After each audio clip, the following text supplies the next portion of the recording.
অবশেষে তৃণমূল বিধায়ক দিলীপ মণ্ডলকে আটক করা হলো। পুরী থেকে দিলীপ মণ্ডলকে আটক করেছে এসটিএফ। दो लाइन अरे सर इस तरफ डेमोक्रेसी के बारे में क्या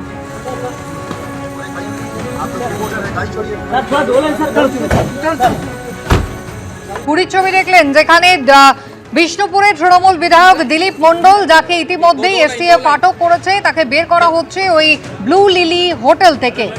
পুরীর ব্লু লিলি হোটেল থেকে আটক করা হয়েছে বিষ্ণুপুরের তৃণমূল বিধায়ককে।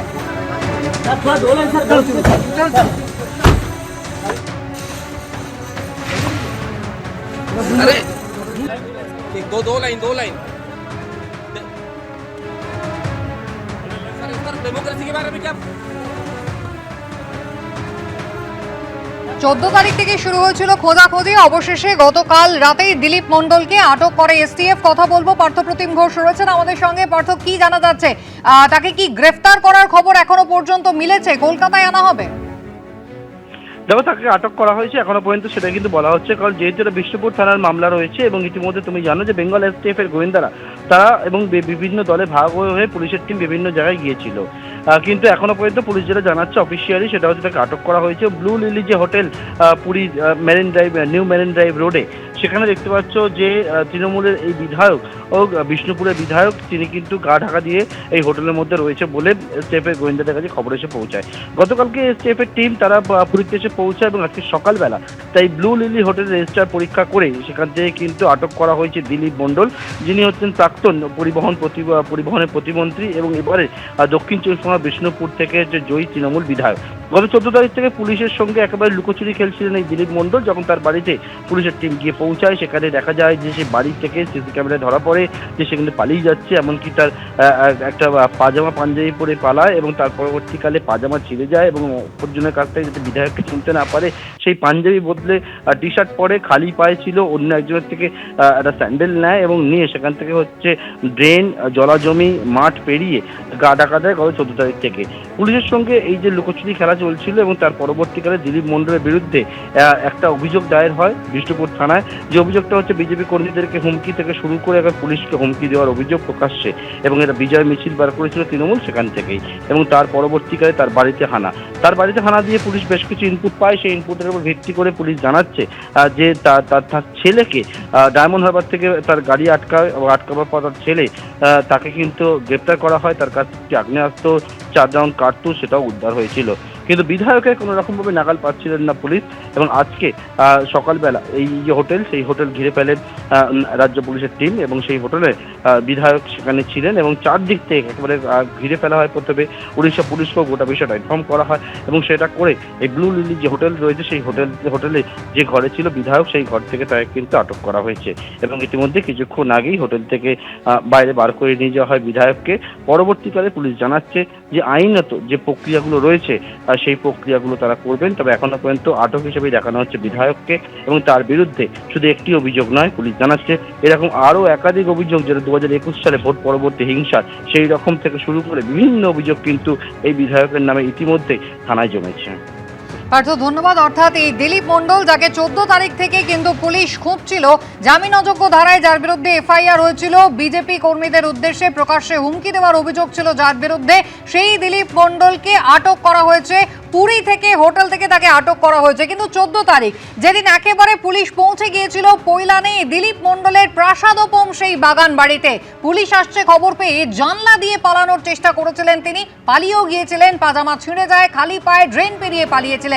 কি ঘটেছিল সেদিন আমাদের প্রতিনিধি পার্থপ্রতিম ঘোষের পাঠানো সেই প্রতিবেদনে বার্তা।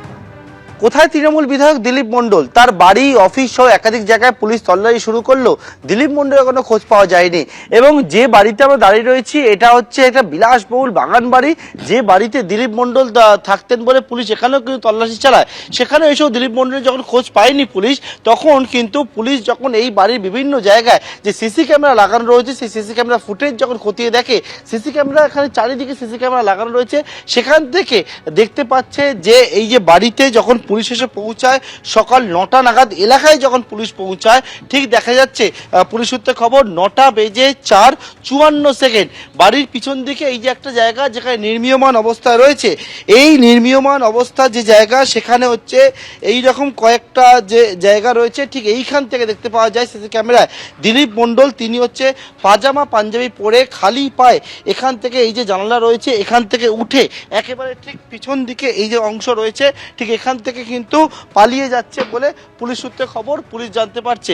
এবং এই যে জায়গায় আমরা দাঁড়িয়ে রয়েছি এইখানে আসার পরবর্তীকালে এখান থেকে পুলিশ কিন্তু পুলিশের টিম তারা দিলীপ মণ্ডলের খোঁজ শুরু করেছে এবং দেখতে পাচ্ছে যে পুলিশ যে এখান থেকে আসার পর এখান থেকে যে ছোট টিনের গেট রয়েছে তার উল্টো দিকেও সিসি ক্যামেরা রয়েছে, সেখান থেকে কিন্তু দিলীপ মণ্ডল চলে যাচ্ছে এবং এইখান থেকে যখন চলে যাচ্ছে দেখতে পায় এবং দেখার পরবর্তীকালে সেই সমস্ত জায়গা অর্থাৎ ঝোপ ঝাড় যেদিকে রয়েছে সেই জায়গা কিন্তু তৃণমূল বিধায়ক দিলীপ মণ্ডলের খোঁজে পুলিশ তল্লাশি চালাচ্ছে বিভিন্ন জায়গায়। পুলিশ সূত্রে খবর তার টাওয়ার লোকেশন ট্র্যাক করার চেষ্টা করা হচ্ছে, মোবাইল ফোনও কিন্তু নট রিচেবল অবস্থায় রয়েছে এবং তৃণমূল বিধায়ক কোন পথ থেকে পালালো, যে পথে পালাতে পারে সেই জায়গায় গিয়ে পুলিশ সিসি ক্যামেরা ফুটেজগুলো খতিয়ে দেখার চেষ্টা করছে বর্তমানে। ক্যামেরা প্রবীর দেশের পার্থপ্রতিম ঘোষ, এবিপি আনন্দ। 12 তারিখে অভিযোগ এসেছিল, 12 তারিখে তিনি হুমকি দিয়েছিলেন প্রকাশ্যে বিজেপি কর্মীদের উদ্দেশ্যে। 14 তারিখে পৈলানে তার বাড়িতে পুলিশ পৌঁছেছিল, পালিয়ে গিয়েছিলেন দিলীপ মণ্ডল। মাঝখানে তার হদিশ না পাওয়া গেল, সোশ্যাল মিডিয়াতে তাকে অ্যাক্টিভ দেখা গিয়েছিল আর গতকাল পুরীর হোটেল থেকে তাকে আটক করেছে এসটিএফ। এমনটাই জানা যাচ্ছে, পুরীর হোটেল ব্লু লিলি সেখান থেকে তাকে আটক করা হয়েছে। ময়ূক ঠাকুর চক্রবর্তী আমাদের প্রতিনিধি রয়েছেন আমাদের সঙ্গে। ময়ূক, অর্থাৎ 12 তারিখে হুমকি দিয়েছিলেন, 14 তারিখে পুলিশ তার বাড়ি পৌঁছেছিল, সেদিন থেকে তিনি পালিয়ে গিয়েছিলেন, মাঝখানে তার ছেলেকে গ্রেফতার করা হয়েছে আর অবশেষে গতকাল এসটিএফ এর জালে ধরা পড়লেন তৃণমূলের এই বিধায়ক। গত 12 তারিখ হুমকির ঘটনা, 14 তারিখ তার আলিশান যে বাড়ি সেখানে পুলিশের রেড হয়, তল্লাশি হয় এবং সেখানে তার ছেলেকে পাওয়া গেলেও দিলীপ মণ্ডল তাকে পাওয়া যায়নি। পরবর্তী ক্ষেত্রে সিসিটিভি ক্যামেরা সেগুলোতে দেখা যায় যে দিলীপ মণ্ডল জানলা দিয়ে টপকে কোনোভাবে বাড়ি ছেড়ে পালিয়ে যাচ্ছেন পুলিশি ভয় বা পুলিশি গ্রেফতারির ভয়।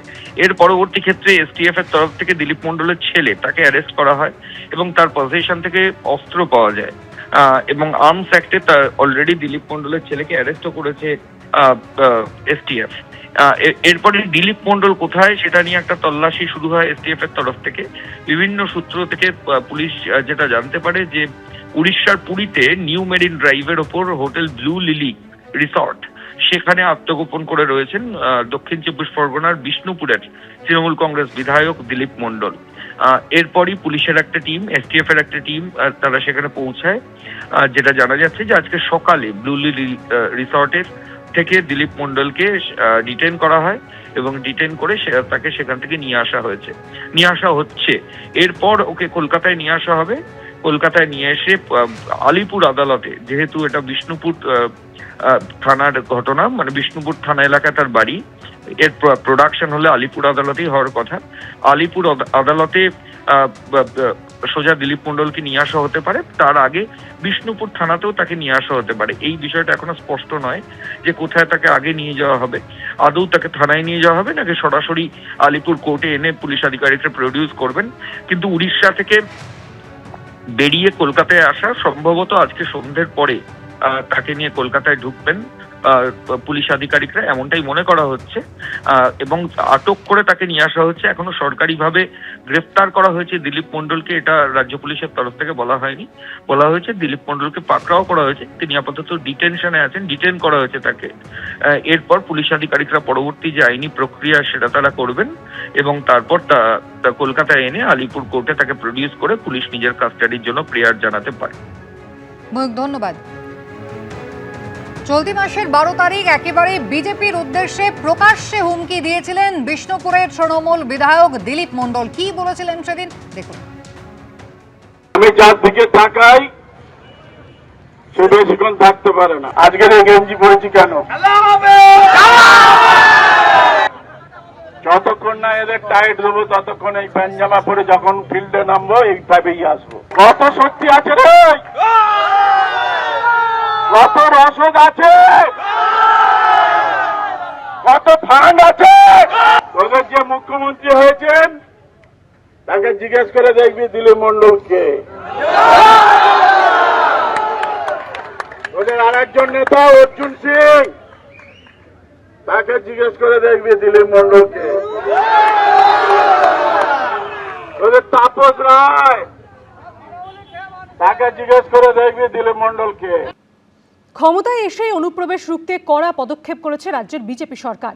অনুপ্রবেশকারীদের জন্য জেলায় জেলায় হোল্ডিং সেন্টার খোলা হয়েছে। আর এই আবহে তড়িঘড়ি দেশে ফিরতে চাইছে বাংলাদেশ থেকে ঢোকা অনুপ্রবেশকারীরা। হাকিমপুর সীমান্তে দেখা গেল উপচে পড়া ভিড়। যেতেই তো হবে, কি করবো, থাকা যাবে না দেশে আর। রেশন কার্ড ছিল না, আধার কার্ডটা করতে পেরেছি, শুধু আধার কার্ডটা আজ করে না। এসআইআর এর আগে দেখা গেছিল যে ছবি, এবার অনুপ্রবেশকারীদের হঠাতে সরকারের তৎপরতার মধ্যেই উত্তর 24 পরগনার হাকিমপুর চেকপোস্টে দেখা গেল সেই একই ছবি। এদেশ ছেড়ে ওদেশে ফেরার তৎপরতা। রাজ্যে বিজেপি সরকার প্রতিষ্ঠিত হয়েছে এবং সরকারের তরফ থেকে স্পষ্ট বলে দেওয়া হয়েছে যারা অনুপ্রবেশকারী তাদের এ রাজ্যে কোনো স্থান নেই। আর সেই কারণেই তারা এই মুহূর্তে দেখতে পাচ্ছি যে হাকিমপুর সীমান্তে জড়ো হয়েছেন এবং ওপারে বাংলাদেশের সাতক্ষীরা জেলার মাধ্যমে তারা বাংলাদেশে ফিরে যাবে। এক বছর হয়ে গেছে, ঘুরে যাচ্ছে ওই সরকার একটি দেশের মানুষ দেশে চলে যায়। একদিকে সীমান্তে কাঁটাতার বসাতে বিএসএফকে জমি হস্তান্তর শুরু হয়ে গেছে, অন্যদিকে অনুপ্রবেশকারীদের জন্য জেলায় জেলায় হোল্ডিং সেন্টার খোলা হচ্ছে। এই পরিস্থিতিতে অবৈধভাবে ভারতে ঢুকে পড়া বাংলাদেশিদের মধ্যে এবার ফেরার তারা। সোমবারের পর মঙ্গলবারও উত্তর 24 পরগনার হাকিমপুর চেকপোস্টে দেখা গেল এই ছবি। সাতক্ষীরা থেকে পার হলাম নিচে দিয়ে, হারিয়ে আসলাম। এই এক বছরের মতন ছিলাম, এখন চলে যাচ্ছে। কেউ দালাল ধরে, কেউ বা কাঁটাতার পেরিয়ে ঢুকে পড়েছিলেন। তারপর 1 বছর, কেউ 7 বছর, কেউ বা 1 যুগ ধরে থাকছেন এ রাজ্যে। যেমন খুলনার বাসিন্দা ওবায়দুল বছর 2 আগে সীমান্ত পেরিয়ে এসেছিলেন। এখানে এসেছিলেন তখন পাসপোর্ট ছিল না, পাসপোর্টের মাধ্যমে আসেন না, বাড়ি ফিরছেন কেন? চলে যাচ্ছে, এখন সরকার থাকতে দিচ্ছে না তাই। খুলনার মোহাম্মদ রাজ্জাক প্রায় 8 বছর ধরে থাকতেন উত্তর 24 পরগনার শাসনে। পাসপোর্ট ছিল না গো বাবা, বিএসএফ আটকায়নি তো কোনো চুরি করে পার হইলাম, এদিক সেদিক করে ওই 14 পুরুষের বাস পদ্মাপাড়ে। তারাই বেআইনিভাবে ভারতে ঢুকে আধার কার্ড তৈরি করে ফেলেছিলেন। একজন বলে কি পুলিশের একটা অফিসারে কোনো ডকুমেন্ট নাকি এখানে থাকে, যেটা একটা ডকুমেন্ট করিলেন, বুঝলে, তাই 190 তাই করিলাম। আমি কোনোদিন ভোট দিইনি। আসছিলাম ওই ধামাখালি দিয়ে, নদী পথে। নদী পথে। 2000। 2000। কত বছর আগে? 9 মাস আগে। New town. বাংলাদেশ থেকে এসে ছড়িয়ে পড়েছিলেন দমদম, রাজারহাট, হাওড়া, 24 পরগনা সহ রাজ্যের বিভিন্ন প্রান্তে। 8-9 মাস হবে। কিভাবে এসেছিলেন? ও জুলুঙ্গি পাঠা দিয়ে দালাল ধরে আসছিলেন। কত টাকা লেগেছে? 5000। তারপরে তারপর দালালের লোক ঠিক করে দিয়েছে, চলে গেছি কেরালা। কোথায় থাকতেন? কেরালা। বাংলাদেশে কোথায়? সাতক্ষীরা। সাতক্ষীরা। এখানে কত বছর ছিল? 4-5 বছর। 4-5 বছর। কিভাবে এসেছিলেন? ওই খাল সাঁতার করে এসেছি। কত টাকা লেগেছে? 2000 টাকা লেগেছে। মঙ্গলবার হাকিমপুর চেকপোস্টে হাজির হয়েছেন শতাধিক অনুপ্রবেশকারী। তাদের অনেককেই বনগাঁর একটি হোল্ডিং সেন্টারে রাখা হয়েছে। সমীরণ পালের রিপোর্ট, এবিপি আনন্দ, উত্তর 24 পরগনা। স্বরাষ্ট্র দফতরের তরফে আটক বিদেশি নাগরিক বা ডিপোর্টেশনের অপেক্ষায় মুক্তিপ্রাপ্ত বিদেশি নাগরিকদের জন্য জেলায় জেলায় হোল্ডিং সেন্টার তৈরি করতে নির্দেশ দেওয়া হয়েছে। মালদার পর মুর্শিদাবাদেও তৈরি করা হলো হোল্ডিং সেন্টার। ইতিমধ্যেই সেখানে রাখা হয়েছে 5 জন বাংলাদেশি নাগরিককে। অনুপ্রবেশ আটকাতে এবং অনুপ্রবেশকারীদের হঠাতে অল আউট অ্যাকশনে নেমেছে বিজেপি সরকার। Plan 3D, detect, delete, deport. আইনটা এতদিন ছিল, ভোট ব্যাংকের স্বার্থে কেউ বা কারা ব্যবহার করেনি। আমরা ভোট ব্যাংকের বাইরে গিয়ে দেশের স্বার্থে, রাজ্যের স্বার্থে এই আইন কার্যকর করছি। একে দামাদ হয় এ লোক। জলদি জলদি ভাগো, জলদি জলদি ভাগো, নেই তো जो करना है सरकार करेगा। ইতিমধ্যেই স্বরাষ্ট্র দফতরের তরফে নির্দেশ দেওয়া হয়েছে আটক বিদেশি নাগরিক বা ডিপোর্টেশনের অপেক্ষায় মুক্তিপ্রাপ্ত বিদেশি নাগরিকদের জন্য জেলায় জেলায় হোল্ডিং সেন্টার তৈরি করতে। সোমবার মালদার ছবি সামনে এসেছিল, আর মঙ্গলবার মুর্শিদাবাদেও তৈরি করা হলো হোল্ডিং সেন্টার। লালগোলায় খোলা এই হোল্ডিং সেন্টারে ইতিমধ্যে রাখা হয়েছে 5 জন বাংলাদেশি নাগরিককে। লালগোলা থানার বাহাদুরপুর গ্রাম পঞ্চায়েত এলাকায় রয়েছে পদ্মা ফিশারম্যান কোঅপারেটিভ সোসাইটির ভবন। এই বিল্ডিংয়ের 3 তলায় তৈরি করা হয়েছে হোল্ডিং সেন্টার। ব্যবস্থা করা হয়েছে কড়া নিরাপত্তারও।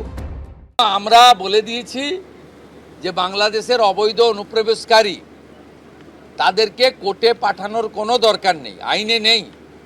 সরাসরি পুলিশ নেবে এবং বিএসএফের হাতে হ্যান্ডওভার করবে। বিএসএফের যা ভারত সরকার বাংলাদেশ সরকারের সঙ্গে আছে এগ্রিমেন্ট, তাতে বাংলাদেশি প্রুফ করে হ্যান্ডওভার করে দেবে। আমাদের জেলে 3 মাস 6 মাস 2 বছর রেখে আপনার চাল, আপনার ডাল, আপনার তেল, আপনার মাছ, আপনার ডিম, আপনার কাপড়, আপনার মেডিসিন ওদেরকে দেব কেন? মঙ্গলবার স্বরাষ্ট্রমন্ত্রী অমিত শাহ সোশ্যাল মিডিয়া লেখেন, অনুপ্রবেশ এবং অন্যান্য কারণে জনবিন্যাসের অস্বাভাবিক পরিবর্তন যে কোনো জাতির বর্তমান ও ভবিষ্যতের জন্য বড় চ্যালেঞ্জ। অত্যন্ত গুরুত্বপূর্ণ এই চ্যালেঞ্জ মোকাবিলার জন্য 2025-এর 15ই আগস্ট প্রধানমন্ত্রী নরেন্দ্র মোদীজি উচ্চ স্তরের কমিটির ঘোষণা করেছিলেন। আমি অত্যন্ত আনন্দের সঙ্গে জানাচ্ছি যে সরকার এই কমিটি গঠন করেছে। অবসরপ্রাপ্ত বিচারপতি প্রকাশ প্রভাকর নাওলেকরের নেতৃত্বে গঠিত এই কমিটিতে সদস্য হিসেবে থাকছেন জনগণনা কমিশনার, অবসরপ্রাপ্ত আইএস দুর্গাশঙ্কর মিশ্র, অবসরপ্রাপ্ত আইপিএস বালাজি শ্রীবাস্তব এবং ডক্টর শমিকা রবি। স্বরাষ্ট্র মন্ত্রকের ফরেনার্স বিভাগের জয়েন্ট সেক্রেটারি এই কমিটির সদস্য সচিবের দায়িত্ব পালন করবেন। রাজীব চৌধুরী, আশাবুল হোসেন, ঐশী মুখোপাধ্যায় রিপোর্ট, এবিপি আনন্দ। এবিপি আনন্দ, এগিয়ে থাকে, এগিয়ে রাখে।